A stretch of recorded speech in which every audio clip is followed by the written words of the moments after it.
This podcast is a conversation by Julie Benetti and Susan Barbaro and is a production of VI Alliance, copyright 2019. And this chart-busting hit, Alone Leave Me, courtesy of New Threads, is available everywhere. Hi, this is Susan, and I'm here with Julie, and we're going to continue our discussion on Lao Tzu's Tao Te Ching, the book of meaning in life. And, before we go into it, because you and I have been talking about this, I think this would be an amazing class to have. If someone had this class, I would take it because, this is not a come in, write down what I say, regurgitate it on a test, and you get an A. If I were to teach this class, and I know you've taught before, this would be, guess what? You don't get to do that. You don't get to just sit here and memorize, regurgitate, and get an A. In this class, you have to think, because there's no answer. There's no expert in this. There's people that have studied it and studied, as you said, the environment in which it was written and understanding Lao Tzu's life and trying to bring all of that. But that's still so subject to interpretation, even from the pictures. And I think if there were a class, which I would love, I think it would be an amazing thing to bring in people from all different walks, reading it and having different interpretations. And I really believe that's the only way that you really learn, is by listening to other people and getting perspectives and adding to it. And it's almost like it becomes its own ball of energy. That would be fun to do a class. Wouldn't that be awesome? And you know what? Unlike traditional classes where you I use the word regurgitate because it sounds better than, sort of just giving back exactly what someone said and getting an A. You can't quote anyone in this because you either think or you don't. Right, and for anything you read anyway, at least for me, when you read something, you relate it to your world, your life, your journey, what's going on. Who you are right at that moment in time, what's going on outside of you as well as inside of you. And if you're sitting in a class and someone's telling you this is what it means, there's no relation to anything. And that's our purpose in doing these, not to sit here and tell everyone this is what it is.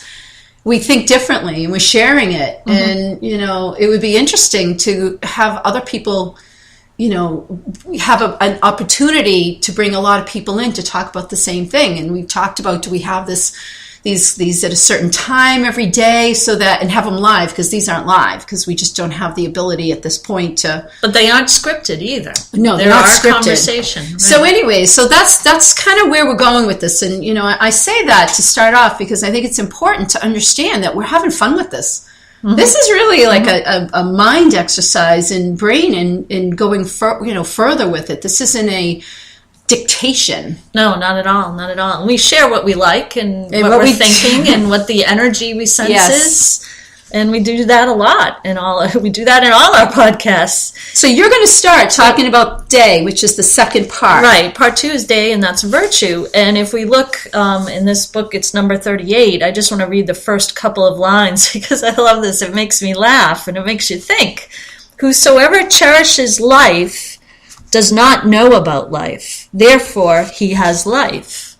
Whosoever does not cherish life seeks not to lose life. Therefore, he has no life. Whosoever cherishes life does not act and has no designs. Whosoever does not cherish life acts and has designs. And it goes on and it talks about love. And I think this is a beautiful part because you were questioning, how do you put this into practice in part 1? And I think this is what the day is. It's about virtues and how you put it into practice. And it's also about, if and expressly in this one, and it also makes me laugh. A lot of these stanzas make me laugh because they're a lot like koans. And a koan is, everyone knows that. What is the sound of one hand clapping? And you think, oh, what is this, a joke? What is it? And if you shoot that in your mind and you keep throwing it around and around and around, if a tree falls in the forest, does anyone hear it? That kind of thing. There are other better koans. But these are things that kind of set you in a little puzzle in your mind where your mind starts to stay in the puzzle and you just expand. Or It's possible, because as you're saying that, I'm thinking, once again, this has been translated, and I think if I think of this as stories, people telling stories to pass it down, you throw in jokes. Right. Right. You throw in a joke because it makes people laugh. But sometimes, they say a lot of things are, behind a joke. There's a lot of meaning behind of jokes. I mean, we talk about comedians, and they make jokes about their pain. There's a lot of, information, and there's a deeper meaning a lot of times behind a joke. Mm-hmm. And, and of course, this is our translation. This is, again, a German translating Chinese into English. Mm-hmm. And he did a beautiful job. I couldn't even attempt to do it. Yet, it's the old chain of, telling a secret. You tell one person, they tell someone, they tell someone. Right. By the time it gets to the end, what was a joke is sort of now a questionable stanza. Like, what the heck are you talking about? So, so of course you're going to laugh because you're going to go to the energy of it. So you're going to get the origination, which was more of a joke. Mm-hmm. Even though in English it's like, huh? Mm-hmm. It's, it's like, even actually when my daughter was learning, going to Spain and learning Spanish, you learn a lot of the, just the offhanded comments in another language. Right. When you translate them, they make no sense at all. But it's, it's a joke, right? Right. Everybody wants to know the swear words. Right? Yeah, right. And you give it, something, and I can't think of any off the top of my head, but you make some, stupid comment. I'm trying to think in English of what we may say that if you literally translate it, it's like, what the heck are you saying? It means nothing. And she had a book, and we were reading through these things. This is what it means. This is what people say. This is the slang. And then the translation means, it doesn't make sense, but it actually means this. Right. And that happens in language all the time. Yeah. So even in greetings, they don't make any sense. It's based in the culture. So I think that's what you're picking up when you read this, and you say it makes you laugh, because even though it may not translate as a full joke in English, right? It makes me laugh also because of the melody of the words that go together and what they do and what the meaning is. I mean, in this one, you can interpret it how you want, and yet the energy I get is you hold something at a pedestal, then that's what you have. If you turn around and you put something out on a pedestal, then that's what you have, something on a pedestal. And, it's what you cherish, what you don't cherish. And again, it goes into, are you having anticipation over something? And I know we did another podcast on anticipation and planning in our energy podcast series. And it brings up all these little attributes that we have that can, set us in our own stopped positions of not being able to move ahead and questioning who we are and what our situation is. And, that helps to, once again, kick us out of the Tao. And we do it ourselves. Right, of course. By everything that's around us. As I'm going through this, and, what I tried to do for this podcast, because each one of these is well worth a discussion, every one of these stanzas. Again, if I were to have a class, it would be, okay, tomorrow we're going to discuss these 3 stanzas. Right. And each class would probably get through one if we were lucky, because there's so much depth to each one. And what you can interpret it based on your, like you said, based on what's going on every day in everyone's life. Everyone has a different interpretation. Yet these are I think these are meant to be more, do I use the word generic? More like higher level, so it doesn't get caught up in the mundane. Because so when I did this and I started looking at these, like, what am I reading when I read through all of these? And it's really about, what you see is, how you determine everything is really based on what you see, which is based on what you bring to every interaction you have. Right. And again, when you read about the Tao with this, it constantly says about not bringing that, having clear, I could go into reciting different ones, but about, clearing the lens, clear the stained lens to have a clearer. And there's another one that talks about the senses. We use everything based on our senses, what we can see, what we can smell, what we can feel. And that isn't always our best friend in doing that. That there's, clearing all that. And, it's funny because our book, Energetic Invocations, we talk about doing that, really about clearing. And we don't say to ignore your senses. We don't go that far. We just go into get out of what everyone tells you, what everyone has defined you as, how society has placed you, because now you've created those confines for yourself. So once you let go of all of that, then you go to the Tao, and then it's like, okay, now I don't even trust my senses. It's kind of funny. And you go to what you were already in, so that's funny too. And exactly what you just said relates to number 47, which I am going to read some of it because it's great. Without going outdoors, one knows the world. Yeah. Without looking out of the window, one sees the Tao of heaven. The further out one goes, the lesser one's knowledge becomes. Therefore, the man of calling does not need to go, and yet he knows everything. He does not need to see, and yet is he clear. He does not need to do anything, and yet he completes. I mean, just the whole essence of that is so cool. You don't knowing comes from just being. Knowing comes from just being. You don't have to do anything. There's nothing to do, nowhere to go. It comes from just being. And in that being. To add to that, because I agree with you. And if I go to number 64, and it's a long one, but I'm only going to read the first 4 lines. It's because I want to add to what you just said. And I quote, "What is still calm can easily be grasped. What has not yet emerged can easily be considered. What is still fragile can easily be broken. What is still small can easily be scattered." And it goes on to basically says, a tree trunk the size of a fathom grows from a blade as thin as a hair. A tower 9 stories high is built from a small heap of earth. And it goes on. And that enhances what you said. Because if you do things when they're still small in the very beginning, it's almost effortless. It doesn't seem as though you're, quote, doing anything. And therefore, by being in that space, in the energy of the beginning, therefore, what you said afterwards about doing nothing is completely enhanced. That it adds to what you just said. And, there are expressions out there, going with the flow and, the space between. And all those things interplay in this. And they interplay in the whole totality of the Tao, of course. So, interesting. I thought you were going to keep going. I thought you had more to say. I didn't want to... There was nothing else to say. Well, there you go, because you said it. So, there's one that I'd like to talk about because I didn't understand it at all. And before we do that, there are in here, especially in this part, so many biblical passages I found.